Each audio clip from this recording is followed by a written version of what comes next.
It looks like the Georgia Bulldogs are just not going to be able to escape the injury bug this year because I feel like, I've been putting this video out for you guys every Monday, and I feel like sometimes I end up repeating myself a little bit just because we don't really have that many new updates, and then you get Jamon Dumas-Johnson breaking his forearm, right? So Georgia can't escape it. It's been since before the season even started that there have been injuries to key football players and has kept key football players out of the game. And Jamon Dumas-Johnson, the middle linebacker, a preseason All-American type player, I think he was second team last season, and he was at least in the running for it. He was in the running for the Butkus.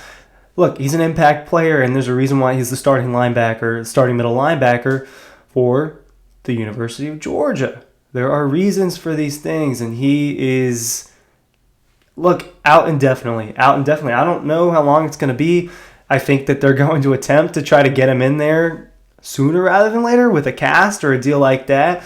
Kirby made some comments, kind of, in my opinion, was referencing to that today, and we'll talk about that a little bit. But Dumas-Johnson, not the only key starter that's out. Brock Bowers, obviously, but there's some updates on him. Where is he at with his recovery process with that tightrope ankle surgery, and Amarius Mims, who also had a similar procedure. Let's talk about those three guys and what Kirby Smart had to say about them and their progress. Ryan Curley from Dawg Post. Make sure you are being a 5-star Georgia fan. Stealing this phrase from Matt again. Signing up for our newsletter down below. 5-star Georgia fans are probably already signed up for our newsletter. If you want to boost your ranking a little bit, click the link down below. Type your email in. It's free. It's free, and you get those stories in your inbox every single day. Can't say every single word that we've written on the site on here. So that's another way that you can be an elite Georgia fan. Get elite at getting better and do the same thing as them. So let me pull up the quotes. Let me get this right. This is what he said about Jamon Dumas-Johnson. Still not sure how long it will be. All right, and so on Saturday, he announced, he confirmed that there was a fracture. So still not sure how long it would be. He's going to try to find some innovative ways to get back and play, but we won't know the extent of that for the next couple of days. So what does he mean by that? I think they mean, can they be creative and get a cast on there to where he's not really at risk to further injure it as much? I doubt that he plays on Saturday. I think that they'll probably want to at least get it healing a little bit before he's back out there. So Zam Sor did not play on Saturday. Kirby would indulge us with the exact reason. I would venture to guess it's probably some sort of disciplinary thing, but I don't want to speculate. Personal reasons or something like that. Either way, it wasn't injury-related why Zam Sor was not out on the field, and he has been kind of that third linebacker for Georgia behind Dumas-Johnson and Small London, and he's been in the program with them, and they're all friends. I think they're all roommates. At least Smile and Pop live together, but that's not important. Anyway, Sori is one of the most athletic guys. They've got a lot of gifted athletes at the linebacker position, but Zam Sori is fast. He can fly, and he's shown some pass rushing skills, and he is who I guess is going to take most of those reps for Dumas-Johnson. Now, I want to note this. It's very important. Freshmen get on the field, and a lot of freshmen got on the field more so than normal because of the way the schedule was structured at the beginning of the season with the cupcakes in November with Ball State and UT Martin. Sorry to you guys. It's just those were cupcake games for Georgia. Right, and there's a reason why those are on the schedule. Happened to be all clustered in there in September, so saw a lot of reserve players get reps because of that.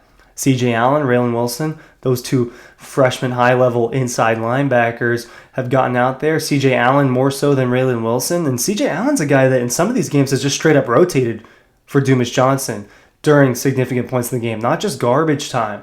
And that was actually the case on Saturday before Dumas-Johnson got hurt. C.J. Allen was already rotating in there with him as early as the first quarter, getting those reps. So they happen to be prepared for this exact situation where if Dumas-Johnson can't go. And they had to deal with that at the beginning of the season when Smile London was not 100%. So they have a loaded linebacker and they trust.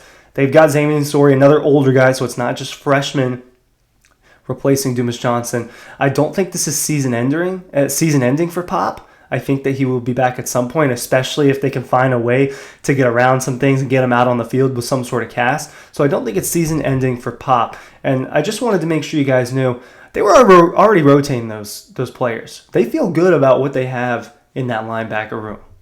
Let's move on real quick. Just let's hit on Brock Bowers a little bit. So it's been 3 weeks now since the ankle sprain against Vanderbilt and the tightrope ankle surgery. I think today, Monday, if I'm not incorrect, is like exactly 3 weeks since his surgery.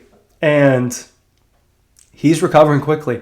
Now, look, I think kind of the standard average-ish timeline for this, the short end of it is 4 weeks, so another week. But kind of like the 1 to 2 month range, roughly. 4 to 6 weeks, 4 to 7 weeks, something like that. So we're at about week 3 for Brock Bowers, and he's out of a boot. He has against Florida, he wasn't wearing a boot. He was moving around, and he didn't. He had like a little brace on. Had some other type of wrap of sorts, some minor bracing on Saturday against Missouri. Out there running around, and Kirby said here's a quote from Kirby. He's been great. He's done everything he asked. He ran on Friday. So he ran on Friday. They gave him Saturday off for exercise purposes, obviously game day. But he's out there running already, just a couple weeks removed from that surgery. So I've heard rumors, I've heard murmurs, and because those aren't official things, is that he would dress out for Tennessee. Rumor. That's why I've not written it. I can't confirm that quite yet. But I've heard murmurs that he might dress out for Tennessee, and if he's available, like if they need him, they'll play him.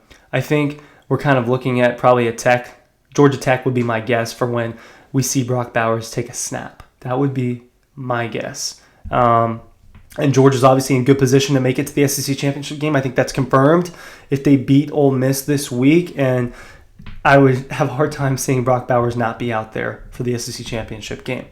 Moving along, someone who might return this week and who has technically been cleared, I think, for a couple weeks now or at least a week, is Amarius Mims. Said that they could have played him on Saturday if they needed to. And Amarius Mims, dealing with the same thing as Brock Bowers, but it happened against South Carolina September in the teens. Can't remember the exact date of that game. Let's do the math. It would have been the 16th. Saturday, September 16th is when Mims had the tightrope ankle surgery. It was that weekend, right? So what are we at with this? That was week 3, and we're in this will be week 11 of college football, I believe. So now we're at like the 8-week markish for Amarius Mims. I think it's been over 2 months now. So and maybe his recovery timetable is longer when you're that stature and you're that big. That's always been my guess when it comes to that. But Mims, heading into this year, he was the starting right tackle. And there's a reason why he was a starting right tackle. And this guy is a guy who might be a first-round pick in the NFL, just straight up because of his physical talent. Straight up because of 6'7", 6'8", 300+, can move around. He's a freak athlete. And they had him as the starting right tackle for a reason. They like him over there at that spot. And Xavier Truss has been the guy out there. Here's what I'll say about Xavier Truss. He's a good offensive lineman. He's a better guard than he is a tackle. And so it is my guess that the moment Mims is healthy, he will be back there at that right tackle spot. It will be interesting to see, though, how they move things around with Truss, with Dylan Fairchild, with Micah Morris. All those guys have gotten looks at left guard now at the point of the season. But what's important to note, it was Xavier Truss at left guard and Amarius Mims at right tackle at the beginning of the year before these injuries. And I think that it would be really interesting to see who the starting 5 is out there in the offensive line on Saturday. And I also think, no matter who that starting 5 is on the offensive line side, we will see people rotate. We will see Micah Morris or Dylan Fairchild and Xavier Truss and Marius. Well, we're going to see all those players rotate. It'll be interesting. Kirby, I believe, slipped up when he said today that Truss was working at left tackle. I believe he meant left guard. But if he actually meant what he said, in that Truss is also working at left tackle, then maybe Ernest Green's job is not completely set in stone over there on the left side. I don't think that's what he meant, but interesting to monitor the offensive line situation, especially with Amarius Mims possibly coming back. This is what Kirby Smart, I'll round it out with what he said about Amarius Mims. I think Mims is much closer. He probably could have played Saturday if we needed him to. Mims practiced all last week. He did a good job. Wasn't quite 100%. Will he be 100% this week? When are these guys coming back? When will Mims, Bowers, and Dumas-Johnson come back? For some of them, sooner than you might think. Thanks for watching. Sign up for the newsletter down below. Ryan Curley. Appreciate you guys.